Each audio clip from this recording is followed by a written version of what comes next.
பகவான் ஸ்ரீராமகிருஷ்ணரின் அமுத மொழிகள். சனிக்கிழமை டிசம்பர் 15, 1883. காலை சுமார் 8 மணி. தக்ஷிணேஸ்வர கோவிலில் குருதேவரின் அறை. குருதேவர் தரையில் அமர்ந்திருந்தார். பக்தமாலா என்ற நூலிலிருந்து பிரகலாத சரித்திரத்தை படித்து கொண்டிருந்தார் ராம்லால். குருதேவர் கேட்டுக்கொண்டிருந்தார். குருதேவரின் திருவடி நிழலில் சில நாட்களாக வசித்து வருகின்ற மாவும் குருதேவரின் அருகில் அமர்ந்து கேட்டுக்கொண்டிருந்தார். அறையில் ராக்கால், லாட்டு, ஹரிஷ் முதலியோரும் இருந்தனர். வேறு சிலர் அங்குமிங்குமாக நடந்து கொண்டிருந்தனர். ஹாஸ்ரா வராந்தாவில் உட்கார்ந்திருந்தார். குருதேவர் பிரகலாதனின் கதையை கேட்டவாறு பரவச நிலையை அடைந்தார். ஹிரண்யகசிப்பு மடிந்தான். நரசிம்மத்தின் பயங்கரமான உருவத்தையும் சிம்ம கர்ஜனையையும் கண்ட பிரம்மா முதலான தேவர்கள் நடுங்கினர். உலகமெல்லாம் பிரளயத்தில் மூழ்கிவிடப் போகிறதோ என்று பயந்து அவர்கள் பிரகலாதனை நரசிம்ம மூர்த்தியின் அருகில் அனுப்பினார்கள். பிரகலாதன் சென்று திருமாலை துதித்து பாடலானான். குழந்தை உள்ளத்தின் அன்பு தோய்ந்த பாடலை கேட்டு பக்தவச்சலனான பகவான் அவனை அன்புடன் தம் நாக்கால் நக்கினார். இந்த பகுதியை கேட்டதும் குருதேவர் பரவச நிலையில் ஆ ஆ பக்தர்களிடம் என்ன அன்பு என்ன அன்பு என்று கூறிக்கொண்டே பரவச நிலையில் ஆழ்ந்தார். எந்த அசைவும் இல்லை. கண்களின் ஊரத்தில் கண்ணீர் வழிந்தது. பரவச நிலை கலைந்ததும் சிறிய கட்டிலில் அமர்ந்தார். மா கீழே குருதேவரின் பாதங்களுக்கு அருகே உட்கார்ந்தார். குருதேவர் மாவுடன் பேசத் தொடங்கினார். இறைநெறியில் செல்பவர்கள் பெண்களுடன் தொடர்பு கொள்வதை கடிந்து தமது கோபத்தையும் வெறுப்பையும் காட்டினார் குருதேவர். ஸ்ரீராமகிருஷ்ணர் மாவிடம் கூறினார், வெட்கமாக இல்லை, குழந்தைகள் பிறந்துவிட்டன, இன்னும் மனைவியுடன் தொடர்பா? மிருகத்தனமான இந்த வாழ்க்கையில் உனக்கு இன்னும் வெறுப்பு தோன்றவில்லையா? நரம்பு, இரத்தம், மலம், மூத்திரம் இவற்றில் உனக்கு இன்னும் வெறுப்பு வரவில்லையா? இறைவனது பாத தாமரைகளை சிந்திப்பவனுக்கு பேரழகியும் சுடுகாட்டு சாம்பலாகவே தோன்றுவாள். எந்த உடல் நிலையற்றதோ, எதற்குள் கிருமிகள், குடல், இரத்தம், சதை, எலும்பு என்று அசுத்த பொருட்கள் உள்ளனவோ அந்த உடலிலா ஆனந்தம் காண்கிறாய்? வெட்கக்கேடு. மா தலை குனிந்து மௌனமாக இருந்தார். குருதேவர் தொடர்ந்து கூறினார், இறைவனின் அன்பில் ஒரு துளியையாவது பெறுகின்ற ஒருவனுக்கு காமினி காஞ்சனம் மிகவும் துச்சமாக தோன்றுகிறது. கற்கண்டு பானகம் கிடைத்தால் வெள்ளப்பானகம் அற்பமானதாக ஆகிவிடுகிறது. மன ஏக்கத்துடன் இறைவனிடம் பிரார்த்தனை செய்தால், அவருடைய பெயரையும் இயல்பையும் எப்போதும் பாடினால் படிப்படியாக அவரிடம் அன்பு உண்டாகும். இவ்வாறு கூறிய குருதேவர் பிரேம பித்து பிடித்தவராக அறையில் சுற்றி சுற்றி ஆடியபடியே பாடத் தொடங்கினார். தெய்வ கங்கையின் கரையில் யாரது திருமால் பெயரை சொல்லி மகிழ்வது? தெய்வ பிரேமையை வாரி வழங்கும் ஸ்ரீ சைத்தன்யர் வந்துள்ளாரோ? அந்த திருமகன் வந்து சேராமல் இந்த பிராணன் தங்குமோ என்னிடம்? 10 மணி ஆகியது. ராம்லால் கோவிலில் தேவியின் நித்திய பூஜையை செய்து முடித்தார். குருதேவர் காளி தேவியை தரிசிக்க கோவிலுக்கு புறப்பட்டார். மா உடன் சென்றார். கோவிலுக்குள் சென்ற குருதேவர் காளி தேவியின் முன்பு அமர்ந்தார். அவளது பாத மலர்களில் 2 பூக்களை சமர்ப்பித்தார். பிறகு தமது தலையின் மேல் ஒரு பூவை வைத்துக்கொண்டு தியானம் செய்ய தொடங்கினார். பிறகு தேவியின் மீது துதிப்பாடல் ஒன்று பாடினார். அன்னை உமையே, சிவனுடைய அன்பு துணையே. காளி கோவிலிலிருந்து திரும்பி வந்து தமது அறையை அடுத்த தென்கிழக்கு வராந்தாவில் உட்கார்ந்தார் குருதேவர். 10 மணி இருக்கும். இன்னமும் தேவதேவியருக்கு நிவேதனம் ஆகவில்லை. ஆரத்தியும் நடைபெறவில்லை. காளி தேவிக்கும் ராதாகாந்தருக்கும் நிவேதனம் ஆனதும் பிரசாத வெண்ணெய், பழம் முதலியவற்றில் சிறிது உண்டார் குருதேவர். ராக்கால் முதலிய பக்தர்களுக்கும் சிறிது கிடைத்தது. ராக்கால் குருதேவரின் அருகில் உட்கார்ந்து லார்ட் எஸ்கின் பற்றி ஸ்மைல் எழுதிய சுய உதவி என்ற நூலை படித்து கொண்டிருந்தார். ஸ்ரீராமகிருஷ்ணர் மாவிடம் கேட்டார், அதில் என்ன சொல்லியிருக்கிறது? மா கூறினார், மேலை நாட்டினன் ஒருவன் பலன் கருதாமல் செயல் புரிந்தது பற்றி, அதாவது நிஷ்காம கர்மம் பற்றி சொல்லப்பட்டுள்ளது. ஸ்ரீராமகிருஷ்ணர் கூறினார், அப்படியானால் நல்லதுதான். ஆனால் முழுமையான ஞானம் பெற்றவர்களின் அடையாளம் என்ன தெரியுமா? அவர்கள் ஒரு புத்தகத்தையும் உடன் வைத்து கொள்ள மாட்டார்கள். சுகதேவர் இப்படிப்பட்டவர். அவருக்கு எல்லாம் மனப்பாடம். நூலில், அதாவது சாஸ்திரத்தில் சர்க்கரையும் மணலும் கலந்து கிடக்கிறது. சாது சர்க்கரையை மட்டும் எடுத்துக்கொண்டு மணலை விட்டு விடுகிறான், அதாவது சாரத்தை மட்டும் எடுத்துக்கொள்கிறான். சுகதேவர் போன்றோரை குறிப்பிட்டு குருதேவர் தமது நிலையை குறிப்பிட்டு காட்டுகிறாரா? வைஷ்ணவ சரண் என்ற பாடகர் வந்து சில பாடல்களை பாடினார். சிறிது நேரத்திற்கு பிறகு ராம்லால் குருதேவருக்காக ஒரு தட்டில் பிரசாதம் கொண்டு வந்தார். உணவிற்கு பிறகு குருதேவர் சிறிது ஓய்வெடுத்தார். மா இரவில் நகபத்தில் தூங்கினார். அன்னை ஸ்ரீ சாரதா தேவி குருதேவருக்கு சேவை செய்வதற்காக வரும்போது இந்த நகபத்தில்தான் தங்குவார். அவர் இப்போது சில மாதங்களாக காமார்புகூரில் உள்ளார். ஞாயிறு டிசம்பர் 16, 1883 காலை சுமார் 10 மணி. குருதேவர் தட்சிணேஸ்வரத்தில் தமது அறையில் மேற்கு புறத்தில் உள்ள அரைவட்ட வராந்தாவில் மாவுடன் அமர்ந்திருந்தார். எதிரில் கங்கை தெற்கு நோக்கி ஓடிக்கொண்டிருந்தாள். அருகிலுள்ள அரளி, மல்லிகை, ரோஜா, சண்பகம் முதலிய பூச்செடிகள் பூத்து குலுங்கின. குருதேவர் மாவை பார்த்தபடியே பாடத் தொடங்கினார். உந்தன் பாதம் தஞ்சம் புகுந்தேன், எந்தன் தாயே காப்பாய் நீயே. வேண்டா தவறுகள் எத்தனை செய்தேன், கூண்டில் பறவையாய் கூவுகிறேன் நான். அறிவின் ஒளியோ அடியனுக்கு இல்லை, வெறுமனே திரிகிறேன், லட்சியம் இல்லை. மாயையின் மயக்கில் மயங்கிவிட்டேன், தாயே நீதான் தஞ்சம் தஞ்சம். கன்றினை இழந்த தாய்ப்பசு போல கதரும் என்னை கைவிடாய் நீயே. கூண்டின் பறவையாக நான் ஏன் ஆக வேண்டும்? சீச்சி. இவ்வாறு கூறிக்கொண்டே குருதேவர் பரவச நிலையை அடைந்தார். உடல் மனம் எல்லாமே அசைவற்று விட்டன. கண்களில் கண்ணீர். சிறிது நேரம் கழிந்ததும், அம்மா என்னை சீதை போல் ஆக்கிவிடு. அவள் எல்லாவற்றையும் அடியோடு மறந்தாள். உடம்பு, யோனி, கை, கால், மார்பு என்று எல்லாமே உணர்விழந்தன. அவளிடம் எஞ்சியது எங்கே ராமன் என்ற ஒரே சிந்தனை மட்டுமே என்றார். எத்தகைய மன இயக்கம் இருந்தால் இறையனுபூதி கிடைக்கும் என்பதை மாவிற்கு காட்டத்தான் குருதேவருக்கு சீதையின் நினைப்பு உதித்ததோ? ராமர்மயமாகவே வாழ்ந்தவள் சீதை. அவரை நினைத்து நினைத்து பித்து பிடித்தவள் அவள். மிகவும் பிரியமான உடலை கூட மறந்தாள் அவள். 4 மணி ஆகியது. குருதேவர் பக்தர்களுடன் அறையில் உட்கார்ந்திருந்தார். பிராணகிருஷ்ணரின் உறவினரான முகர்ஜி என்பவர் ஒரு பிராமண பண்டிதருடன் வந்து சேர்ந்தார். மா, ராக்கால், லாட்டு, ஹரிஷ், யோகின் முதலிய பக்தர்களும் அங்கு இருந்தனர். யோகின் தட்சிணேஸ்வரத்தை சேர்ந்த சாவர்ண சௌத்ரியின் மகன், திருமணம் ஆகாதவன். சில நாட்களாக தினமும் மாலையில் குருதேவரை பார்க்க வந்து கொண்டிருந்தார். இரவில் வீடு திரும்பி விடுவார். முகர்ஜி குருதேவரை வணங்கி, உங்களை தரிசித்ததில் மிக்க மகிழ்ச்சி அடைகிறேன். ஸ்ரீராமகிருஷ்ணர் கூறினார், இறைவன் எல்லோருக்குள்ளும் இருக்கிறார். எல்லோருக்குள்ளும் அதே பொன்தான். சில இடங்களில் ஒளி அதிகம். உலகியல் மனிதர்களிடம் அதிக மண்ணினால் மூடப்பட்டிருக்கிறது. முகர்ஜி சிரித்தபடியே கேட்டார், சுவாமி, இந்த உலகம், மறு உலகம், இவற்றின் இடையே உள்ள வித்தியாசம் என்ன?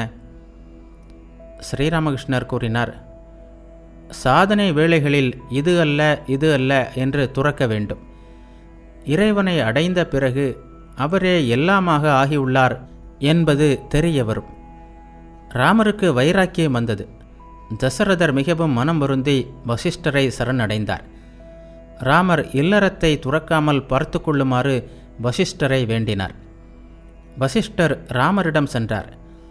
அங்கே ராமர் கவலையுடன் அமர்ந்திருந்தார். அவருள் தீவிர வைராக்கியம் கனன்று கொண்டிருந்தது. வசிஷ்டர் கூறினார், ராமா, எதற்காக நீ உலகத்தை துறக்க வேண்டும்? உலகம் என்ன இறைவனிடமிருந்து தனியானதா? என்னுடன் ஆராய்ச்சி செய், பார்க்கலாம். உலகம் அந்த பரபிரம்மத்திடமிருந்தே தோன்றியிருப்பதை அறிந்து ராமர் மௌனமாக இருந்தார்.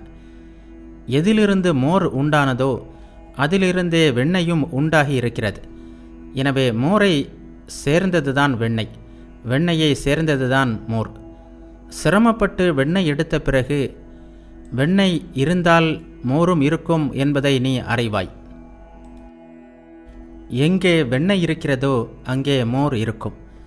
இறைவன் இருக்கிறார் என்ற உணர்வு இருந்தாலே உயிர்கள், உலகம், 24 தத்துவங்கள் முதலியவையும் உள்ளன. பிரம்மம் எது என்று வாயால் சொல்ல முடியாது. எல்லா பொருட்களும் எச்சிலாகிவிட்டன, அதாவது வாயினால் சொல்லப்பட்டு விட்டன. ஆனால் பிரம்மம் என்ன என்பதை மட்டும் யாராலும் கூற முடியவில்லை. ஆகவே எச்சிலாகவில்மை. இதை நான் வித்யாசாகருக்கு கூறினேன். அதை கேட்டு அவர் மிகவும் மகிழ்ச்சி அடைந்தார். உலகியல் சிறிதளவு இருந்தாலும் பிரம்மஞானம் கிடைக்காது. மனத்தில் காமினி காஞ்சனம் எள்ளளவும் கூடாது, அப்போதுதான் கிடைக்கும். பார்வதி இமவானிடம், அப்பா, நீங்கள் பிரம்மஞானத்தை விரும்பினால் சாது சங்கத்தை நாடுங்கள் என்று கூறினாள். இல்லறத்தானாக இருந்தாலும் சரி, துறவியாக இருந்தாலும் சரி, காமினி காஞ்சன நாட்டம் இருக்குமானால் பிரம்மஞானம் கிடைக்காது என்பதை குருதேவர் குறிப்பிடுகிறாரா? ஸ்ரீராமகிருஷ்ணர் மீண்டும் முகர்ஜியை பார்த்து கூறினார், உங்களிடம் செல்வம் இருக்கிறது, அந்தஸ்து இருக்கிறது, இருந்தும் இறைவனிடம் பக்தி செலுத்துகிறீர்கள். இது மிகவும் நல்லது. யோகத்திலிருந்து வழுவியவர்களே பணக்காரர் வீட்டில் பக்தர்களாக பிறக்கிறார்கள் என்று கீதையில் கூறப்பட்டிருக்கிறது. முகர்ஜி சிரித்தவாறே நண்பர்களிடம் கூறினார், சுச்சீனாம் ஸ்ரீமதாம் கேஹே யோக பிரஷ்டோ பெஜாயதே. ஸ்ரீராமகிருஷ்ணர் கூறினார், இறைவன் விரும்பினால் ஞானியை கூட இல்லறத்தில் ஈடுபட செய்யலாம். அவருடைய விருப்பத்தால் தான் உயிர்கள், உலகம் எல்லாமே உண்டாகி இருக்கின்றன. அவர் விரும்பியதை செய்பவர். முகர்ஜி சிரித்தவாறே, இறைவனுக்கும் விருப்பமா? அவருக்கும் தேவை இருக்கிறதா? ஸ்ரீராமகிருஷ்ணர் சிரித்தவாறே கூறினார், அதில் என்ன தவறு? தண்ணீர் அசையாமல் இருந்தாலும் தண்ணீர்தான், அலைகளாக இருந்தாலும் தண்ணீர்தான். சுற்றி வட்டமாக படுத்திருந்தாலும் பாம்புதான், வளைந்து வளைந்து சென்றாலும் பாம்புதான். பெரிய மனிதன் சும்மா இருக்கும்போதும் வேலையில் ஈடுபட்டிருக்கும் போதும் ஒரே மனிதன்தான். உயிரினங்கள், உலகம் இவற்றை விட்டுவிட்டு இறைவனை எவ்வாறு எடை போட முடியும்? அது உண்மையிலேயே இறைவனை மதிப்பிடுவது ஆகாது. ஓடு, விதை இவைகளை விட்டுவிட்டு வில்வ பழத்தை எடை போட்டால் முழு பழத்தின் எடை கிடைக்குமா? பிரம்மம் பற்றற்றது. காற்றில் நல்ல வாசனை, கெட்ட வாசனை இரண்டும் உள்ளது. ஆனால் காற்றில் இவை ஒட்டாது. பிரம்மமும் சக்தியும் பிரிக்க முடியாதவை. அந்த ஆத்யா சக்தியிலிருந்தே உயிரினங்களும் உலகமும் தோன்றியுள்ளன. முகர்ஜி கேட்டார், யோக நிலையிலிருந்து ஏன் வலுவுகின்றனர்? ஸ்ரீராமகிருஷ்ணர் கூறினார், தாயின் வயிற்றில் யோகத்தில் இருந்தேன். உலகில் வந்தேன், உண்டேன் மண்ணை. மருத்துவச்சி தொப்புள் கொடியை அறுத்தாள். மாயை கொடியை எப்படி அறுப்பேன்? காமினி காஞ்சனம்தான் மாயை. மனத்திலிருந்து இந்த இரண்டும் அகன்றால் யோகம் உண்டாகும். ஆன்மா, அதாவது பரமாத்மா காந்தக்கல், ஜீவாத்மா ஊசி. இறைவனாகிய காந்தம் மனிதனாகிய ஊசியை இழுத்து கொண்டால் யோகம் ஏற்படுகிறது. ஆனால் ஊசியில் மண் படிந்திருந்தால் காந்தக்கல் அதை இழுக்காது. மண்ணை கழுவி களைந்தால் இழுக்கும். காமினி காஞ்சனமாகிய மண்ணை கழுவி களைய வேண்டும். முகர்ஜி கேட்டார், எப்படி கழுவுவது? ஸ்ரீராமகிருஷ்ணர் கூறினார், இறைவனுக்காக மன ஏக்கத்துடன் அழுங்கள். அந்த கண்ணீர் ஊசியில் படிந்திருக்கின்ற மண்ணில் வீழ்ந்தால் மண் கரைந்துவிடும். நன்றாக தூய்மை அடைந்ததும் ஊசியை காந்தக்கல் இழுத்து கொள்ளும். அப்போது யோகம் கைகூடும். முகர்ஜி கூறினார், ஆஹா, என்ன அற்புதமான பேச்சு! ஸ்ரீராமகிருஷ்ணர் கூறினார், இறைவனுக்காக அழுதால் அவருடைய காட்சி கிடைக்கும், சமாதி உண்டாகும். யோகத்தில் நிறைவு பெற்றால் சமாதி நிலை, அழுதால் கும்பகம் தானாகவே ஏற்படுகிறது, அதன் பிறகு சமாதி. மற்றொரு வழி இருக்கிறது, தியானம். சகசிராரத்தில் சிவபெருமான் சிறப்பாக வெளிப்பட்டு உரைகிறார். அவரை தியானிக்க வேண்டும். உடல் ஒரு கிண்ணம், மனமும் புத்தியும் அதில் உள்ள தண்ணீர். இந்த தண்ணீரில் சச்சிதானந்த சூரியனின் உருவம் விழுகிறது. இந்த பிரதிபிம்ப சூரியனை தியானம் செய்து செய்து இறையருளால் உண்மையான சூரியனின் தரிசனம் கிடைக்கிறது. இல்லறத்தாருக்கு எப்போதும் சாது சங்கம் அவசியம். எல்லோருக்கும் இது அவசியம், துறவிகளுக்கும் அவசியம். ஆனால் இல்லறத்தார்களுக்கு நிச்சயமாக வேண்டும். காமினி காஞ்சனத்தின் நடுவில் எப்போதும் வாழ வேண்டியிருப்பதால் அவர்களுக்கு நோய் முற்றி உள்ளது. ஆம் சுவாமி, நோய் முற்றித்தான் விட்டது என்றார் முகர்ஜி. ஸ்ரீராமகிருஷ்ணர் கூறினார், இறைவனிடம் வக்காலத்து கொடுத்து விடுங்கள். அவர் என்ன வேண்டுமானாலும் செய்யட்டும். பூனைக்குட்டியைப் போல் மன இயக்கத்துடன் இறைவனை அழையுங்கள். தாய் பூனை தன்னை எங்கே வைக்கும் என்று குட்டிக்கு தெரியாது. சில சமயம் படுக்கையில் வைக்கும், சில சமயம் சமையலறையில் கொண்டு போய் வைக்கும். கீதை முதலிய சாஸ்திரங்களை படிப்பது நல்லதா என்று கேட்டார் முகர்ஜி. ஸ்ரீராமகிருஷ்ணர் கூறினார், வெறுமனே படிப்பதாலும் கேட்பதாலும் என்ன நடந்துவிடும்? சிலர் பாலை பற்றி கேள்விப்பட்டிருக்கிறார்கள், சிலர் அதை பருகியிருக்கிறார்கள். இறைவனை காண முடியும், அவருடன் பேசவும் முடியும். முதலில் பிரவர்த்தகன், அவன் சாஸ்திரங்களை படிப்பான், கேட்பான். அடுத்த நிலை சாதகன், அவன் இறைவனை அழைக்கிறான், தியானிக்கிறான், சிந்திக்கிறான். இறைவனுடைய திருநாமத்தையும் குணமகிமைகளையும் பாடுகிறான். அடுத்த நிலை சித்தன், இவன் இறைவனை உணர்வில் உணர்கிறான், அவரது காட்சியை பெறுகிறான். அதற்கும் அடுத்தது சித்தரில் சித்தன், சைத்தன்ய தேவருடையது போன்ற நிலை. சில சமயம் வாத்சல்ய பாவனையில், சில சமயம் மதுர பாவனையில் இருப்பான். தேவர்களுக்கும் கிடைக்காத இந்த அமுத மொழிகளை மா, ராக்கால், யோகின், லாட்டு முதலியோர் ஆச்சரியத்துடன் கேட்டுக்கொண்டிருந்தனர். முகர்ஜியும் அவருடைய நண்பரும் வணங்கி விடை பெற்றனர். குருதேவரும் மரியாதைக்காக எழுந்து நின்றார். முகர்ஜி சிரித்தபடியே, நீங்கள் எழுந்து நிற்பதா? ஸ்ரீராமகிருஷ்ணர் சிரித்தபடி கூறினார், எழுந்தாலும் இருந்தாலும் என்ன தவறு? தண்ணீர் அசையாமல் இருந்தாலும் தண்ணீர், அசைந்து தழும்பினாலும் தண்ணீர் தான். கடும் காற்றில் பட்ட எச்சில் இலை, காற்று எங்கே அடித்து செல்லுமோ அங்கெல்லாம் செல்லும். நான் எந்திரம், இறைவன் அதை ஓட்டுபவர். முகர்ஜியும் நண்பரும் சென்று விட்டனர். எல்லாம் கனவு போன்றது என்கிறது வேதாந்தம். அப்படியானால் உயிரினங்கள், உலகம், நான் எல்லாமே பொய்யா என்று சிந்தித்தார் மா ஏதோ அற்ப சொற்பம் வேதாந்தம் படித்திருக்கிறார். வேதாந்தத்தின் தெளிவற்ற எதிரொலியான ஜெர்மானிய தத்துவ அறிஞர்களான காண்ட், கெகல் முதலியோரின் தத்துவங்களையும் ஏதோ சிறிது படித்திருந்தார். ஆனால் ஸ்ரீராமகிருஷ்ணர் சாதாரண பண்டிதர்களைப் போல ஆராய்ச்சி செய்யவில்லை. தேவியே அவருக்கு எல்லா தத்துவங்களையும் சாஸ்திரங்களையும் உள்ளது உள்ளபடி காட்டி அருளினாள். இதையெல்லாம் நினைத்து பார்த்தார்.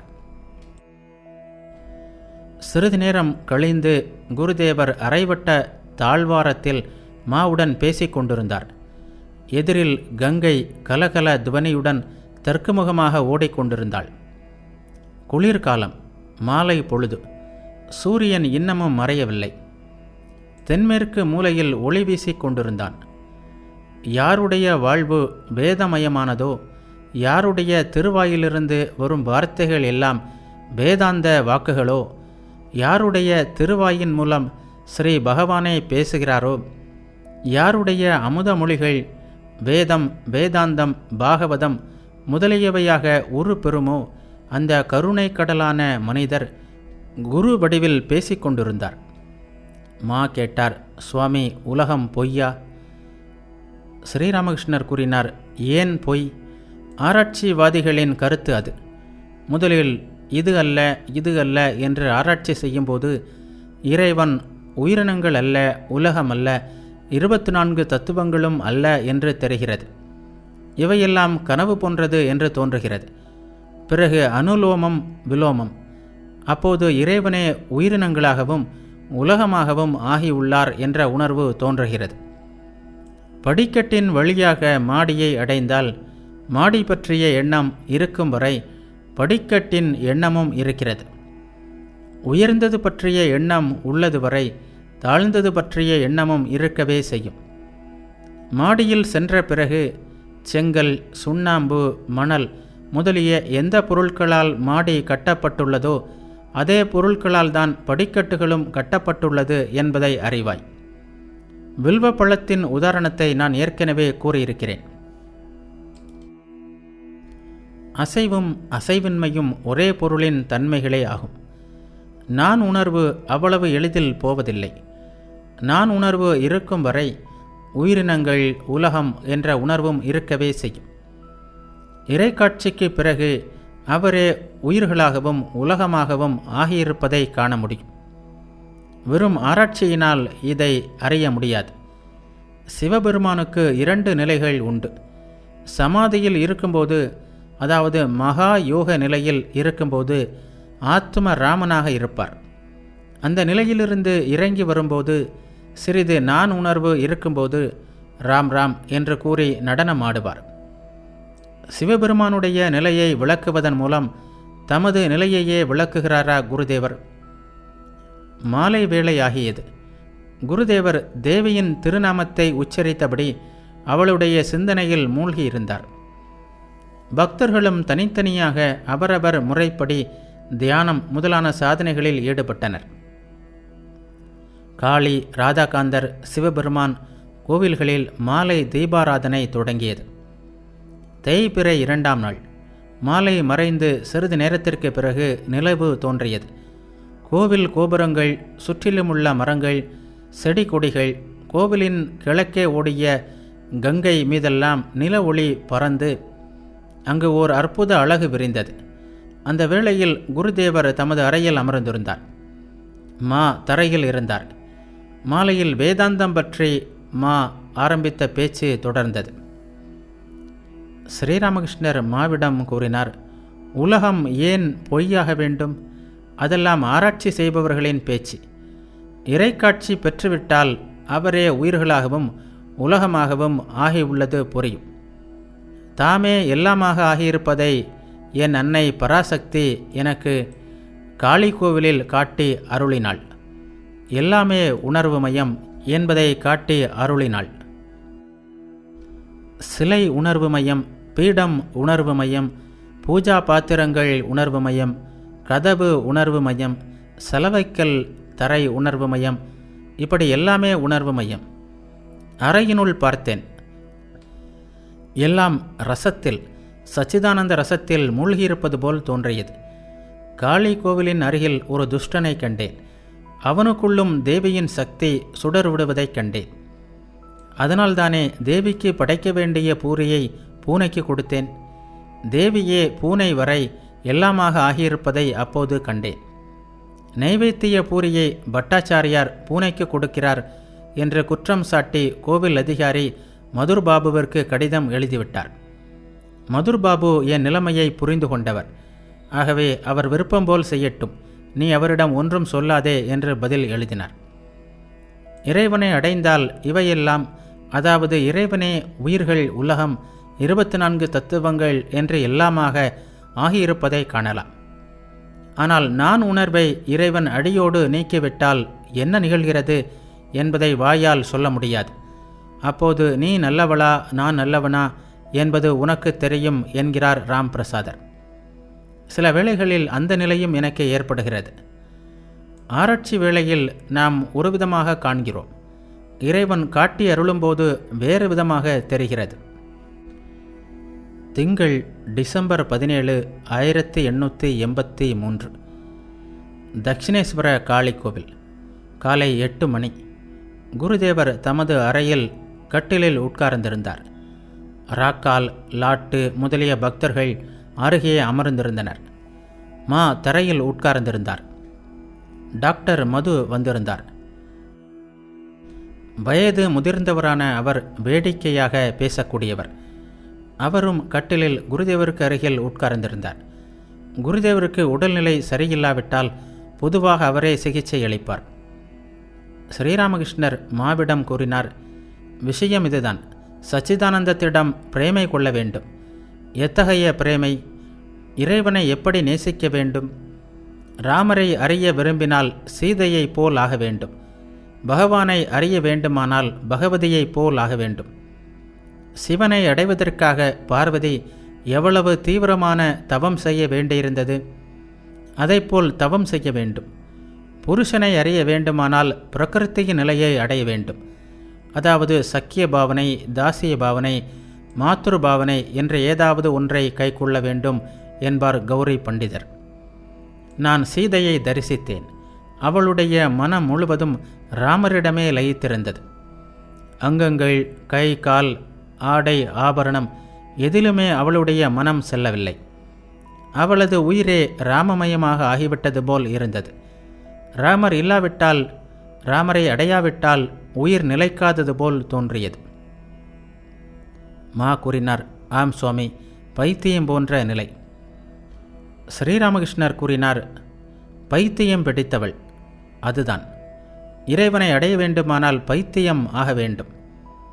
மனம் காமினி காஞ்சனத்தில் இருக்குமானால் அது நடக்காது. பெண்ணின்பம், அதில் என்ன சுகம் இருக்கிறது? இறைக்காட்சி கிடைத்தால் பெண்ணின்பத்தை விட கோடி மடங்கு ஆனந்தம் கிடைக்கிறது. மகாபாவனை ஏற்படும்போது மயிர்கால் உட்பட உடலில் உள்ள ஒவ்வொரு துவாரமும் மகா யோனி ஆகிவிடுகிறது. ஒவ்வொரு துவாரத்திலும் ஆன்மாவுடனான கூடல் இன்பம் உணரப்படுகிறது என்று கௌரி பண்டிதர் கூறுவார். மன இயக்கத்துடன் இறைவனை அழைக்க வேண்டும். என்ன செய்தால் அவரை அடையலாம் என்பதை குருவிடமிருந்து தெரிந்து கொள்ள வேண்டும். குரு முழுமையான ஞானியாக இருந்தால்தான் வழிகாட்ட முடியும். முழு ஞானம் ஏற்பட்டால் வாசனை அழிகிறது. அவன் 5 வயது குழந்தையைப் போல் ஆகிவிடுகிறான். தாத்தாத்திரேயர், ஜடபரதர் போன்ற முனிவர்கள் குழந்தை இயல்பு உடையவர்களாக இருந்தார்கள். மா கூறினார், ஆம் சுவாமி, உலகம் இவர்களை அறிந்துள்ளது. இவர்களைப் போல் எவ்வளவோ முனிவர்கள் இருந்திருக்கலாம். ஸ்ரீராமகிருஷ்ணர் கூறினார், ஆமாம், ஞானிகளிடம் எல்லா வாசனைகளும் மறைந்து விடுகின்றன. ஏதாவது தங்கியிருந்தாலும் அது எந்தவித கெடுதலையும் செய்யாது. பரிசமணியால் தொடப்பட்ட இரும்பு வாள் பொன் வாளாகி விடுகிறது. அதன் பிறகு அதனால் இரும்பு வாள் போல வெட்ட முடியாது. அதேபோல ஞானியின் ஆசை, கோபம் எல்லாம் வெறும் நிழல் மட்டுமே, பெயரளவிற்கு மட்டுமே. அவற்றால் எந்த தீங்கும் உண்டாகாது.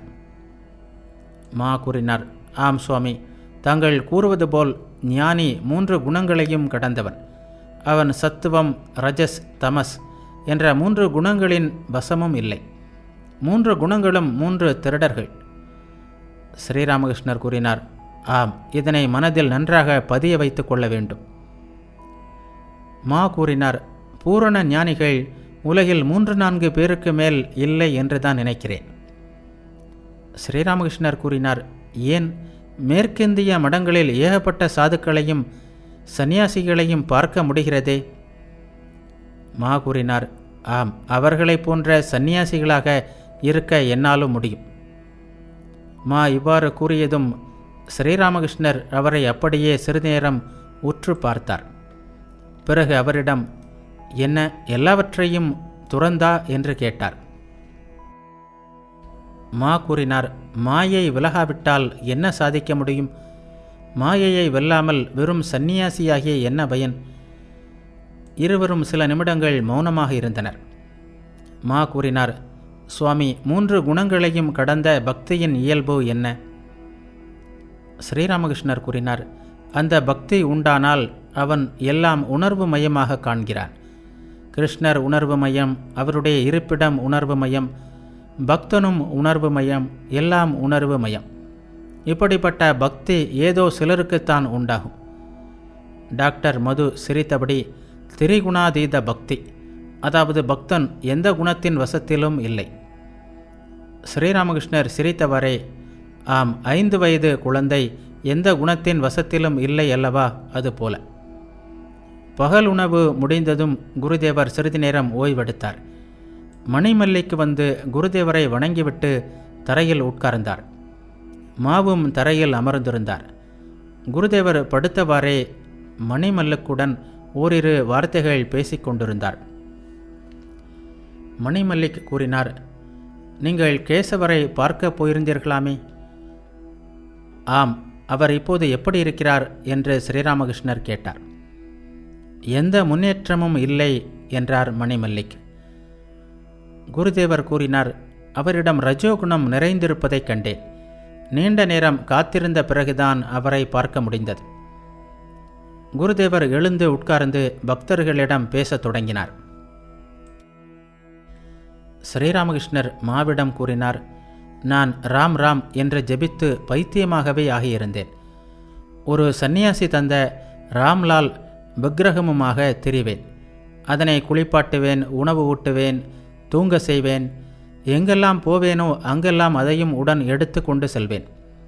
ராம்லாலா ராம்லாலா என்று பைத்தியமாகவே ஆகிவிட்டிருந்தேன். அமுத மொழிகள் முதல் புத்தகம் இதோடு நிறைவடைகிறது.